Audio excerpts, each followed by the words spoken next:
આણંદના એક શિક્ષક દંપતીનો બહુ ચોંકાવનારો કિસ્સો સામે આવ્યો છે કે આ શિક્ષક દંપતી ગયું હતું ચારધામ યાત્રાએ, પરંતુ લગભગ સવા મહિના કરતાં પણ વધારે સમય થઈ ગયો અને આ શિક્ષક દંપતી સ્કૂલ ચાલુ થવા છતાં પણ જ્યારે સ્કૂલમાં હાજર નહીં થઈ ત્યારે એવી ચર્ચા ઉપડી છે કે આ દંપતી ₹1.25 કરોડ ફૂલેકું ફેરવીને ભાગી ગયું છે।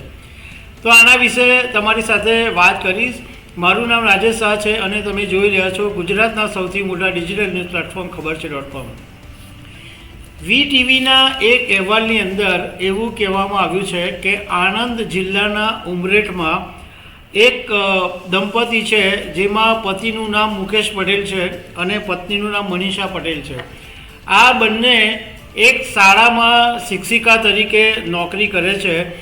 મુકેશભાઈ આમ મૂળ પંચમહાલના છે, પરંતુ જ્યારે સ્કૂલમાં વેકેશન હતું ત્યારે આ દંપતી બધાને એવું કહીને નીકળ્યા હતા કે અમે ચારધામની યાત્રાએ જઈ રહ્યા છે, પરંતુ સવા મહિનો થઈ ગયો, સ્કૂલ ચાલુ થઈ ગઈ, એમની કોઈ મિસિંગની ફરિયાદ બી નથી, એમના વિશેના કોઈ સગડ બી નથી, એમના ટેલિફોન પણ બંધ છે।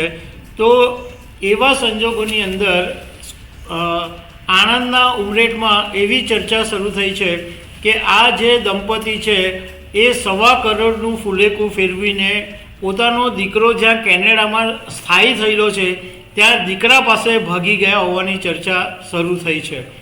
હવે આ ચર્ચા એટલા માટે થઈ કે આ દંપતી જ્યારે ચારધામ યાત્રાએ ગયું એ પહેલાં એમણે શાળાના જે સહયોગી શિક્ષકો છે કે મિત્રો છે કે સગાવાલા પાસેથી બધાની પાસેથી પૈસા ઉઘરાવેલા અને લગભગ આ રકમ ₹1.25 કરોડ જેટલી હતી અને એમણે એવું કીધેલું હતું કે અમે તમને બધાને ચારધામની યાત્રાથી પાછા આવીશું એટલે તમને બધાને પૈસા આપી દેશું। પરંતુ હવે જ્યારે આ દંપતીના કોઈ સગડ જ નથી ત્યારે એવી ચર્ચા શરૂ થઈ કે આ બધાના રૂપિયા લઈને આ લોકો ભાગી ગયા છે। બીજું એક ભાગવા પાછળનું કારણ એ માનવામાં આવે છે કે આ દંપતીએ ફેબ્રુઆરી મહિનામાં જ એમનો જે પાસપોર્ટ હતો એ રિન્યૂ કરાવી દીધેલો હતો અને શિક્ષણ વિભાગ પાસેથી NOC પણ મેળવી લીધેલું હતું।